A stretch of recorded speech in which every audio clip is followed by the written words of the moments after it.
Փակ շուկայի վերաբերյալ հերթական հայտարարությամբ է հանդես եկել Մարդու իրավունքների պաշտպան Կարեն Անդրեասյանի գրասենյակը։ Օմբուդսմենը մասնավորապես նշել է, որ այլևս ակնհայտ է ծածկած շուկայում իրականացված շինարարությունն ապօրինի է, ինչը հաստատող հայտարարություններով բազմիցս հանդես է եկել քաղաքաշինության նախարարության, մշակույթի նախարարության եւ Երևանի քաղաքապետարանի ներկայացուցիչները։ Նա շարունակել է, որ այս առումով անհասկանալի է համարում իրավապահ մարմինների եւ առաջին հերթին ոստիկանության դիրքորոշումը, քանի որ ՀՀ քրեական օրենսգրքով պատասխանատվություն է նախատեսված կրկնակի վարչական պատասխանատվության ենթարկվելուց հետո ապօրինի շինության կառուցումը չդադարեցնելու համար։ Ոստիկանությունից փորձեցինք պարզել, թե պատրաստվում են արդյոք քննել Փակ շուկայի գործը։ Մեզ հայտնեցին, որ դեռ չեն պատասխանել օմբուդսմենին, երբ պաշտոնապես կպատասխանեն, այդ մասին կտեղեկանան նաև լրատվամիջոցները։ Հանրապետական падգամավորին պատկանող ընկերությանը քրեական պատասխանատվության կանչելու օմբուդսմենի հորդորի վերաբերյալ Ազատություն ռադիոկայանին մեկնաբանություն է տվել Հանրապետական խմբակցության ղեկավար Գալուստ Սահակյանը։ Ես արդեն մտածում եմ, որ ինչ որտեղ պիտի օմբուդսմենն էլ պատասխանատվության ենթարկվի, որովհետև օմբուդսմենը իր լիազորությունների շրջանակը վաղուց անցել է, նա ոչ թե վճիռներ կայացնող է, այլ պարզապես նա պիտի իրավիճակը կարողանա տարբեր մարմինների գործառույթներում լրիվ կերպով ճշտել, եթե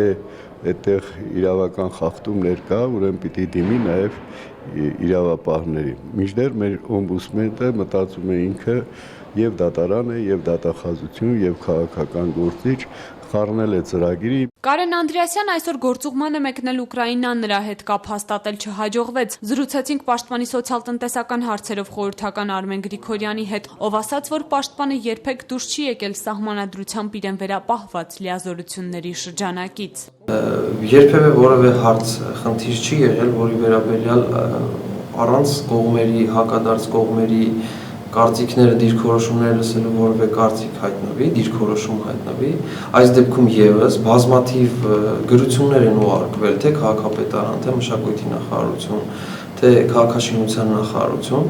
եւ ցանկացած հետեւություն, հայտարարություն հիմնված է այդ իրավական, թե փաստական հիմքի վրա։ Հակադարձելով Գալուստ Սահակյանին պաշտպանի խորհրդականը նաև նշեց, որ Փակ շուկայի շուրջ տեղի ունեցող գործընթացին իրենք հետևել են առաջին օրվանից եւ իրավիճակը նոր չէ, որ պետք է ճշտեն։ Եվ ցանկացած հայտարարություն ու առաջարկություն, այդ թվում նաև ուղղված ոստիկանության իրավապահ մարմիններին, արվում է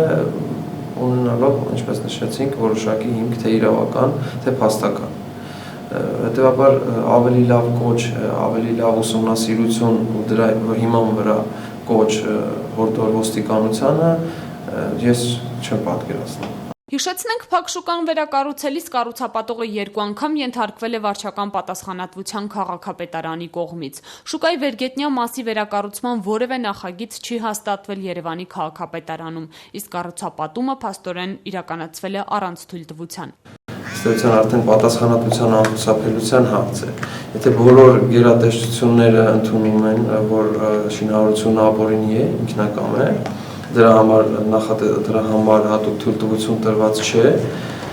եւ ներկայացված թույլտվության սահմաններից ակնհայտորեն դուրս են եկել կառուցապատողները եւ սպանկերության տնօրինությունը եւս, ուրեմն պետք է առաջվի պատասխանատվություն։ Հասել ենք մի փուլի, որտեղ արդեն իրավապահ մարմինները պետք է առավել ակտիվ լինեն։ Անցած շաբաթ նաև հայտնի դարձավ, որ Փակ շուկան ներսից արդեն ամբողջովին նորոգված է, այնտեղ արդեն տեղադրվել են սառնարաններ եւ սուպերմարկետի դրամարկղեր։ Փակ շուկայի լուսանկարների տարածումից հետո ակտիվիստները նոր թափ հաղորդեցին պայքարին, սկսեցին ակցիաներ անցկացնել շուկայի առջև, նրանց դեմ կազմակերպվեցին նաև հակադարձ ակցիաներ Ալեքսանյանին սատարողների կողմից։ Ակտիվիստ Եղիան Էրսեսյանը շեշտում է, որ իրենց նպատակը միայն մշակութային հուշարձանը վերականգնված, հին տեսքին վերադարձված տեսնելն է։ Մեր խնդիրը կոնկրետ Սամվել Ալեքսանյանի հետ չի, բոլորը գիտեն։ Մեր խնդիրը պատմամշակութային արժեքը պահպանելն է։ Այսինքն քրեական տարը պատժելն է, որտեղ քրեական հանցագործություն կա։ Այսինքն դա է խնդիրը, մարդիկ բոլորը պիտի հասկանան, որ մենք ոչ աշխատատեղի դեմ ենք,